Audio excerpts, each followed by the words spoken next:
Hello, everybody. This is Ethan with WiseCrack Studios, and today I wanted to go over a bit of a more theoretical concept than anything else. So, I'm going to be going over a concept that I myself like to use whenever I'm producing a song, and I know a lot of people like to do this, so I just kind of wanted to throw this just idea out there. Chances are this is something that you've been doing on your own. It's just this is something that I like to do, and I know how to do it. Right, so I want you to pay attention to just the screen right here. Just look at this screen and you'll see as you go along, things build up.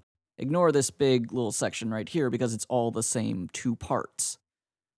But as the song goes, it just kind of builds up in parts. The acoustic guitars mostly stay the same. Lead vocal comes in and just stays through the whole thing. Bass guitar comes in and stays through the whole thing. But as it goes, it gets more parts going along. So I'm just going to play this real quick just to sort of give you the idea. I'm going to popcorn between a couple of different sections, so, just bear with me through this. Also, disclaimer, this song has not been mixed yet, so I apologize in advance for the horrible, just unbalanced sound of it.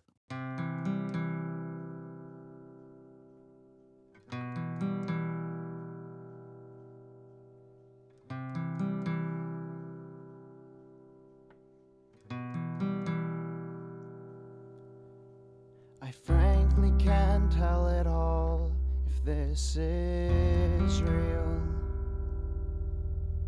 I finally made it back home to you, my dear.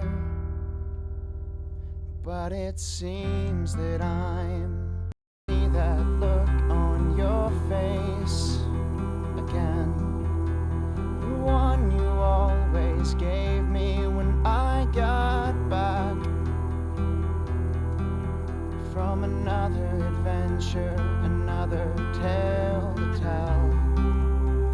I promised I'd make it back to you, and I did.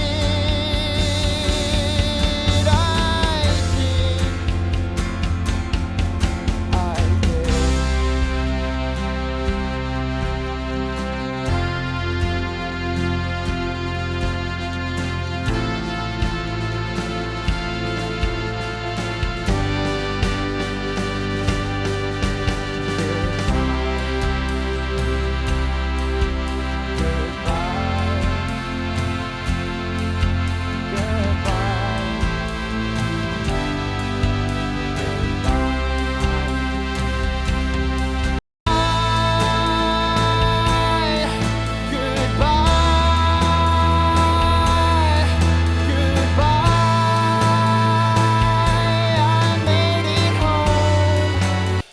Alright, so as I'm sure that you could hear, that song definitely built up over time. We started with the acoustic guitar over here. It got a couple of vocals along with a bass guitar down here just to give it a floor. And then we get over to the third verse over here and we get like a little backing choir more than anything else. It's just sort of sitting in the background trying to just add a little bit extra. And then we hit this chorus here where I have an organ coming in that's sort of doing its own thing, just laying down a floor similar to the bass, along with a grand piano that's doing the same thing as the organ. It's just doing it with rhythm. And then we've got the strings here that are adding a nice little like top end to the entire thing.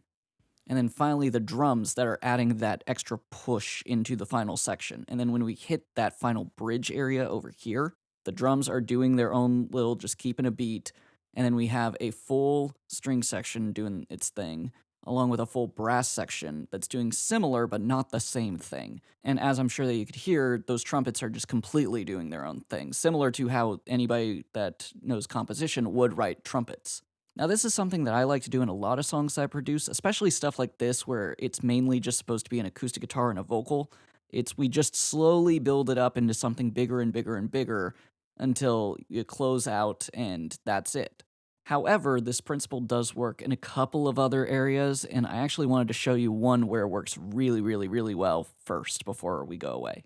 Now, this song right here is a big wall of sound song, so it's actually really interesting how I was able to make this concept work, because from the moment that you hit the second part of the intro through pretty much the entire rest of the song, it's just hitting you full force the entire time.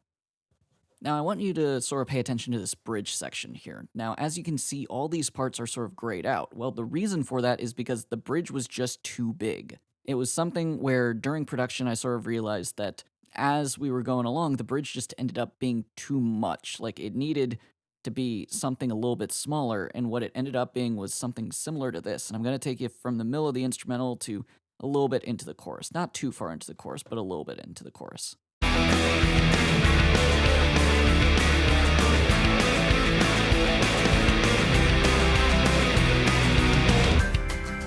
Maybe I could end all of this, repent for what I've done. Forgive me, Father, for I've sinned, and I'll sin a whole lot more before I've won.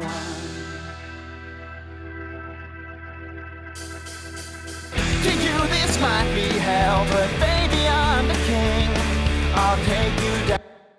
And so, as you can see, what I sort of did was I let the song get smaller in the bridge so that when it came back for that final chorus, it was going to be super huge by comparison. The song is the same throughout the entire song for the most part. I think the only thing that we added for like the final chorus and just the outro was this extra little guitar solo here. But because of the fact that you have like this big section, it all cuts out, and then you go to the chorus and it's all right back in. All of a sudden, you just have this gigantic sound that feels like it was never there to begin with, even though it was there the entire time. Now, hopefully, this is something that you'll be able to put into effect with music that you're producing. But for now, this has been Ethan with WiseCrack Studios, and I hope that you have a lovely day.